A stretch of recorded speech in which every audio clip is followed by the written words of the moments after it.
नमस्कार, जय हिंद सभी साथियों को राधे राधे, जय श्री कृष्णा। कैसे हो सारे? एक बार पुनः सब साथियों का स्वागत, अभिनंदन। जैसा कि आज सब साथियों को पता होगा कि आज सारे वहां पर उपस्थित होना है। कहां पर सर? जो शहीद स्मारक पर जो धरना जो प्रदर्शन किया जा रहा है वहां पर आप सभी साथी पहुंच गए होंगे और हम भी पहुंच रहे हैं। आप सब साथियों को बता देता हूँ कि राजस्थान पुलिस से जो भर्ती है उसके आज अंतिम दिन है और फॉर्म भरने की आज जो लास्ट डेट है उसके बाद में इसमें संशोधन किए जाएंगे। अब आप सब साथियों के सवाल रहते हैं और मैं भी अब इधर से जयपुर पहुंचा ही था, तो फिर मैंने सोचा एक बार के लिए सभी साथियों को अवगत करवा देता हूं कि अंतिम तारीख है, तो आप अब ढील ना बरतें क्योंकि अपने वहां पर भी जाना है। और जो लगभग जितनी भी पीछे वाली भर्तियां हुई है, चाहे वनपाल वन रक्षक, इतना फर्जीवाड़ा हुआ है कि कोई अंत नहीं है उस चीज़ का। तो हम चाहते भी यही है कि भाई जो आरपीएस है उसको भंग किया जाए और वापस से पुनर्गठन उसका किया जाए और जो भी फर्जी से लगे उनको रोक लगाई जाए भाई उनके ऊपर। एक संदेश इस वीडियो के माध्यम से भी मैं ये देना चाहता हूँ। अब आप सभी साथियों को मैं बता देता हूँ कि जो विद्यार्थी, कई बार क्या होता है कि विद्यार्थी उस नॉर्मलाइजेशन प्रक्रिया को समझते हुए कि भाई लास्ट में फॉर्म भरेंगे तो लास्ट में पेपर हो जाएगा। ये राजस्थान पुलिस है भैया, है ना? कैसे भी पेपर हो सकता है आपका, तो पहली पारी में भी हो सकता है, दूसरी पारी में भी हो सकता है, और जहां तक अपना अनुमान है कि एक दिन के अंदर ये पेपर सलट जाएगा क्योंकि फॉर्म की संख्या वो ज्यादा नहीं लगी है अभी तक। और ऊपर से ऊपर आज कितने फॉर्म मान सकते हैं? 50,000 फॉर्म अगर आज मान लिए जाए ना, तो भी इस फॉर्म की संख्या 5 लाख अंडर रहने वाली है। यानी 4 लाख से अधिक फॉर्म लग चुके हैं, 4 लाख प्लस फॉर्म अब तक लग चुके हैं। अब आप सब साथियों के सवाल है, जैसा कि आज जो फॉर्म की जो संख्या है वो बिल्कुल गति से बढ़ेगी आज, और आज अंतिम दिन भी है किसका? फॉर्म भरने का। जिला चेंज करें कि नहीं करें, चलो जानते हैं इसके बारे में पूरी जानकारी। देखो, सबसे पहले जो 23 तारीख को जो आपके एक नोटिफिकेशन जारी हुआ था कि कांस्टेबल भर्ती के अंदर जो आपके आवेदन पत्र में संशोधन हेतु विज्ञप्ति की गई है ना? कि भाई अगर आप किसी भी प्रकार से मान लो कि जिला यूनिट या बटालियन कांस्टेबल सामान्य चालक बैंड चालक के आपने जो 10,000 पदों के लिए जो भर्ती करवाई गई है उसके फॉर्म आमंत्रित किए गए थे। इसमें अगर आप कोई प्रकार का संशोधन करना चाहते हो तो आपके 300 रुपये लगेंगे। कितने रुपए लगेंगे भैया? 300 रुपये आपके लगेंगे। और आवेदन पत्र भरे जाने की अंतिम तिथि 5 दिवस तक ये ऑनलाइन आवेदन में संशोधन किया जाएगा। यानी आज के बाद, यानी ये 5 दिन आपके ऑनलाइन इसमें संशोधन किया जाएगा। फिर उसके बाद में स्वयं का नाम, पिता का नाम, जन्म, जेंडर, पदनाम, आवेदन पत्र की संख्या के अतिरिक्त कोई भी संशोधन कर सकता है। यानी अतिरिक्त कोई भी संशोधन, यानी आप जिला भी चेंज कर सकते हो। उसके बाद में यह ध्यान रखा जाए कि आवेदन अपनी एसएसओ आईडी पासवर्ड अन्य किसी को साझा नहीं करे। ये तो आप सब साथियों को पता ही है। अब आपके मन की बात है कि सर फॉर्म की संख्या वो कितनी भरी गई है, यानी फॉर्म संख्या। तो फॉर्म की जो संख्या है अभी तक वो 4.5 लाख के आसपास है, 4.50 लाख आसपास। यानी कि लगभग आज जो फॉर्म भरे जाएंगे तो उसके हिसाब से इसकी जो संख्या है वो 5 लाख के आसपास हो जाएगी। किसके आसपास होगी? 5 लाख के आसपास इसकी संख्या होगी। अब एक बात और सुनना ध्यान से, राजस्थान के अंदर ये एकमात्र ऐसी भर्ती है जिसमें सबसे कम कंपटीशन होगा। सर कैसे?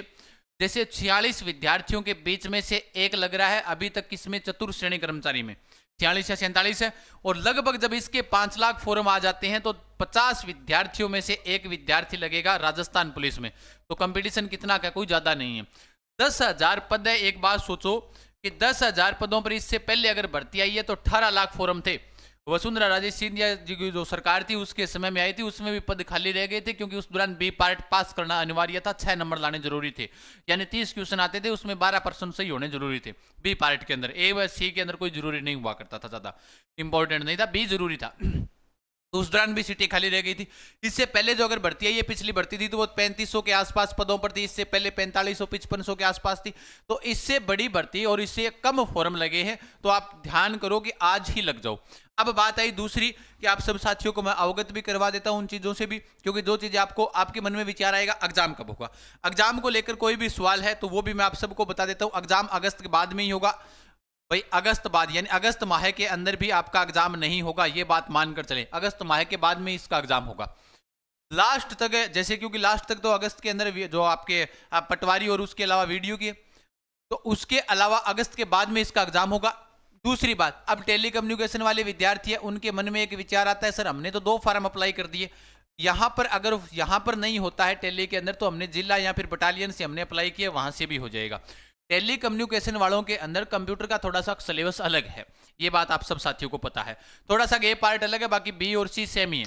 लेकिन जब अगर आप तैयारी करोगे तो ही सिलेक्शन होगा, मेरिट तो फुल जाएगी। कारण क्योंकि ये वो विद्यार्थी है जो मैथ वाले विद्यार्थी हैं। अब मैथ हर कोई तो ऐसे ले नहीं सकता, तो मैथ वाले विद्यार्थी इसमें शामिल होंगे तो मेरिट इसकी आई जाएगी, नॉर्मल सी बात है। तो आप सब साथियों को बता देता हूं। दूसरी बात आई कि भाई आपने जैसे दूसरी जगह से फार्म भर दिया, कहीं आप एक जगह मन लगाकर तैयारी करोगे ना, यहाँ पर टेली की तैयारी करोगे तो हो सकता है यहाँ पर नाका ना लगे तो इधर वाली साइड में नाका लग जाएगा। अब आप कुछ विद्यार्थी कहेंगे सर हमारे आर्ट वाले क्या करेंगे, इन्होंने तो दोनों जगह से अप्लाई कर दिया, तो इनका दोनों जगह से हो जाएगा। तो भाई उनके पास योग्यता है, योग्यता के आधार पर होता है। आयु सीमा के अंदर कोई प्रकार से छूट नहीं मिलने वाली है, ये बात तय मानकर चले, मैंने ट्विटर के माध्यम से आपको बता भी दिया था। उसके अलावा सिलेबस की बात आ रही है कि सिलेबस इसका कब जारी होगा। सर सिलेबस को लेकर जहां तक आश्वासन आ रहा है वह यही आ रहा है कि सिलेबस जारी करेंगे। अब वो करेंगे कब, अपने तो कुछ कर नहीं सकते, इसलिए कह रही हैं कि इन चीज़ों के लिए हमें एक जो हमारा एक लीडर चुना गया हनुमान जी बेनीवाल के नेतृत्व में, आप सभी साथी वहां पर पहुंचे, उन्होंने संघर्ष किया है सही भर्ती को लेकर, आप भी सभी पहुंचे, हम भी पहुंच रहे हैं। तो वो एक उसको भी भाई जो आप अपने जो आंदोलन चल रहा है उसको एक प्रकार से इस प्रकार से बनाए ताकि भाई आगामी जो कोई भी भर्ती हो उसके अंदर किसी प्रकार से कोई पेपर लीक या अन्य कोई प्रकार की समस्याएं ना आए। अब देखो अगर फिर भी अगर आपकी तैयारी अधूरी है और आप तैयारी करना चाहते हो तो मैं आप सबको बता देता हूं, उड़ान एजुकेशन ऐप डाउनलोड करें। भाई उड़ान एजुकेशन ऐप डाउनलोड करें और अधिक जानकारी के लिए हमारे हेल्पलाइन नंबर 9636325227 के ऊपर आप कॉल या व्हाट्सअप कर सकते हो। 1 रुपये के अंदर पढ़ाई करने का मतलब साल के दिन 365 और ये आपको पूरा बैच है वो आपको 365 रुपये के अंदर आपको प्राप्त हो जाएगा। यानी रोजाना 1 रुपये के हिसाब से बढ़िया तैयारी कर सकते हो, बेहतरीन तैयारी कर सकते हो। कोई समस्या है तो इन नंबरों के ऊपर कॉल कर दीजिएगा। अब जो आपको मन में लास्ट में सवाल रहा कि सबसे ज्यादा फॉर्म कहाँ से लगे हैं, तो अभी तक बटालियनों जो नई बटालियन बनी है वहीं से सबसे ज्यादा फॉर्म है। उसके अलावा जहां पर सीटें सर्वाधिक थी वहां पर सर्वाधिक फॉर्म लगे हैं, न्यूनतम सीटें जहां पर लगी हुई है वहां पर कंपटीशन कम होगा, ये बात मानकर ही चले। इस बात को पहले भी मैंने अवगत करवाया, अब फिर अवगत करवा रहा हूं, ठीक है। तो कोई प्रकार की समस्या हो आप इन नंबरों के ऊपर हेल्पलाइन नंबरों के ऊपर कॉल या मैसेज कर सकते हैं। फिर मिलते हैं, तब तक के लिए सभी साथियों का बहुत बहुत धन्यवाद। कोई बात तो नहीं रह गई है ना। जिला चेंज करो तो आपकी इच्छा है, नहीं करो तो कोई बड़ी बात नहीं है, क्योंकि आपकी तैयारी पर डिपेंड है कि भाई आप अपनी तैयारी को किस हिसाब से मैनेज करते हो। तो कोई फर्क नहीं पड़ने वाला, जहां से अप्लाई कर रखा है वहीं पर रखो, बस अपने एक अगर मन से आप तैयारी करो बढ़िया तरीके से, ठीक है। आज दीजिएगा अनुमति, डाउनलोड कर लीजिएगा उड़ान एजुकेशन ऐप और अपनी तैयारी को परखिएगा और अपनी तैयारी और अधिक कीजिएगा, ठीक है। धन्यवाद। राम राम, हम आगणी।